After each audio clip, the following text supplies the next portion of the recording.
Islam dan Budaya.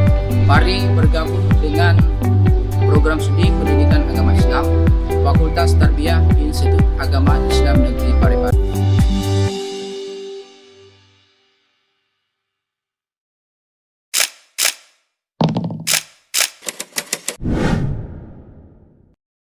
Assalamualaikum warahmatullahi wabarakatuh. Baik, saya perkenalkan kami dari kelompok 9 akan mempresentasikan materi kami. Baik, langsung saja untuk menghabiskan waktu, saya persilakan kepada presentator pertama untuk mempresentasikan materinya. Terima kasih atas kesempatan yang diberikan. Baik, di sini saya akan menjelaskan terkait metode pembelajaran yang efektif dalam mengajarkan penulisan Al-Quran dan hadis kepada peserta didik. Terlebih dahulu kita ketahui bahwa definisi metode pembelajaran adalah sebuah sistem yang dibentuk secara sistematis dan teratur guna membantu penyampaian ilmu kepada peserta didik dengan berdasar kepada kurikulum ataupun MPP yang berlaku. Metode pembelajaran digunakan untuk melaksanakan rencana dan mencapai tujuan yang sudah disusun dalam bentuk kegiatan yang nyata. Kemudian definisi menulis, yaitu adalah kata berasal dari bahasa Arab yang merupakan bentuk dari kata la yang mengucapkan kitaban dan kitabatan. Kata ini berpola pada yaitu kitaban berarti tulisan. Kemudian kemampuan menulis Al-Quran dan hadis adalah keterampilan menulis huruf-huruf hijaiyah sesuai dengan kaidah-kaidah penulisan yang benar. Adapun aspek yang harus diperhatikan dalam hal kemampuan menulis Al-Quran dan hadis adalah yang pertama, kemampuan menulis huruf hijaiyah, kedua, ketepatan cara menulis huruf, ketiga, kemampuan menyambung huruf, keempat, keindahan tulisan dalam menulis huruf. Adapun metode pembelajaran yang bisa diterapkan yang pertama, imla. Imla adalah kategori menulis yang menekankan rupa atau postur huruf dalam bentuk kata-kata dan kalimat. Imla adalah pembelajaran yang melatih siswa untuk dapat menulis dengan benar dari apa yang didengar dan diketahui dengan menggunakan bahasa Arab. Kemudian kat atau dikenal dengan kata kaligrafi mempunyai makna tulisan yang indah. Kat merupakan keterampilan menulis yang tidak hanya menekankan rupa atau postur huruf dalam bentuk perkataannya, tetapi harus ditekankan juga dalam aspek-aspek keindahan. Adapun macam-macam imla, yang pertama, imla manqul atau menyalin, kedua imla manqul atau mengamati, keempat imla istimai atau menyimak, dan terakhir imla itibari atau tes. Kemudian macam-macam kat, yang pertama kat kufi, kedua kat naski, yang ketiga kat farisi, keempat kat diwani, dan kelima kat tulus, dan terakhir kat bukai. Itulah yang bisa saya sampaikan. Saya kembalikan ke moderator. Baik, itulah tadi presentator dari materi pertama. Saya alihkan ke presentator kedua. Saya persilakan yang pertama.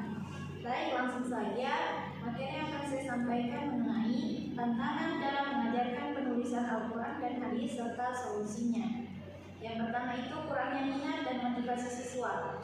Di antaranya kesulitan dalam memahami. Kedua, anggapan bahwa menulis Al-Quran dan hadis hanya untuk ulama. Yang ketiga, kurangnya variasi metode pembelajaran. Dan yang terakhir, pengaruh budaya dan media sosial yang mengarah pada hal lain.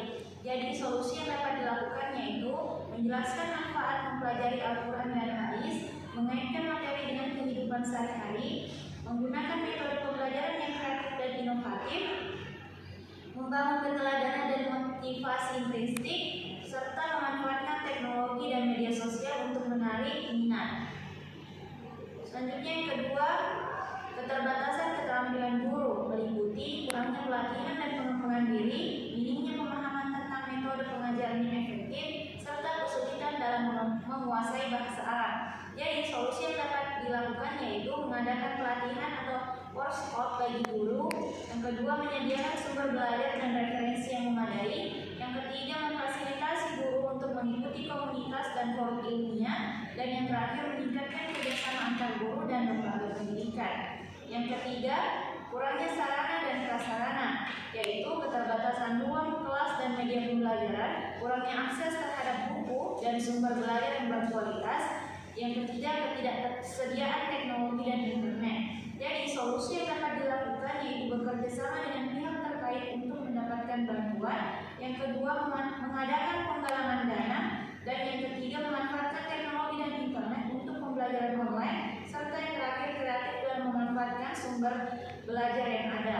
Yang keempat, keberagaman tingkat kemampuan siswa, diantaranya latar belakang pendidikan dan pengetahuan agama yang berbeda, kemampuan belajar dan gaya belajar yang berbeda, dan yang terakhir ritme atau gaya belajar yang berbeda. Jadi solusi yang dapat ditawarkan yaitu melakukan asesmen awal untuk mengetahui sejauh mana kemampuan siswa.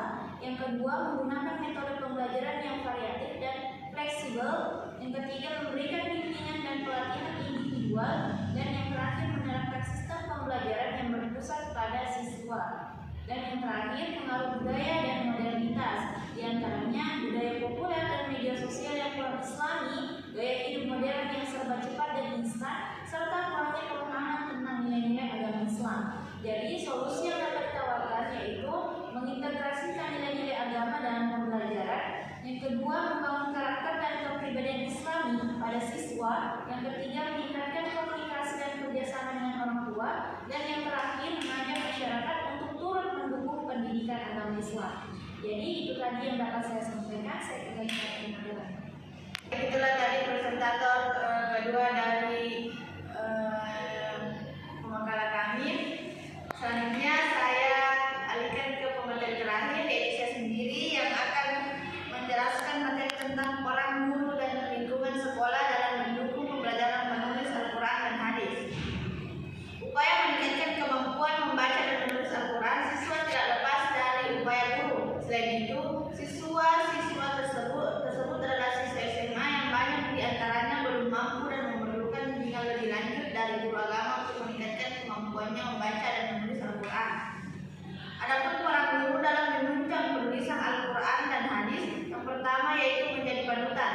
Dalam hal ini, guru mata pelajaran hadis Al-Quran dituntut untuk membacakan ayat-ayat Al-Quran dari buku kelas dan menjelaskannya kepada siswa di depan kelas.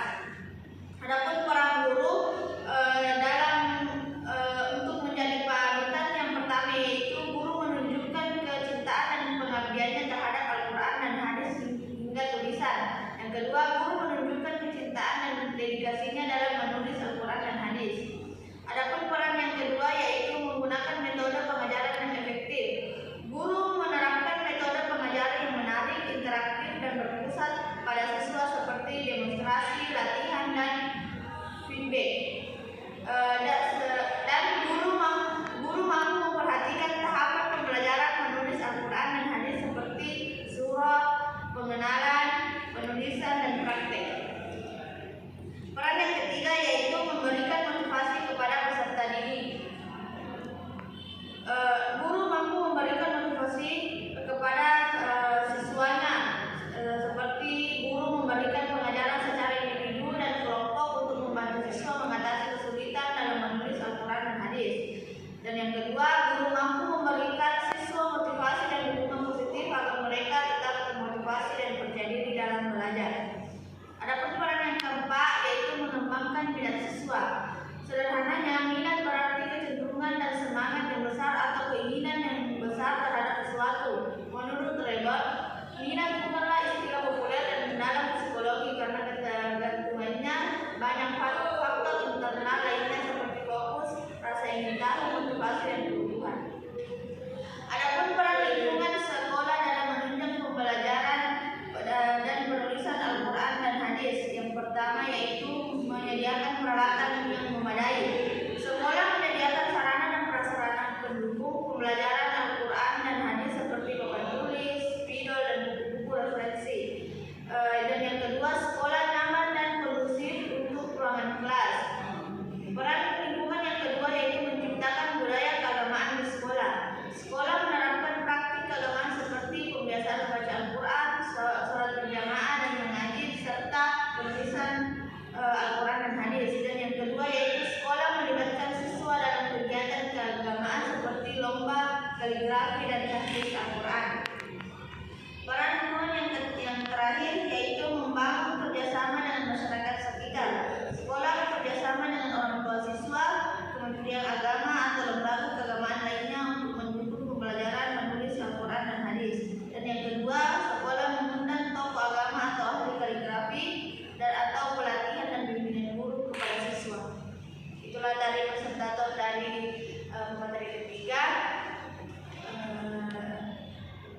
berikan ke moderator.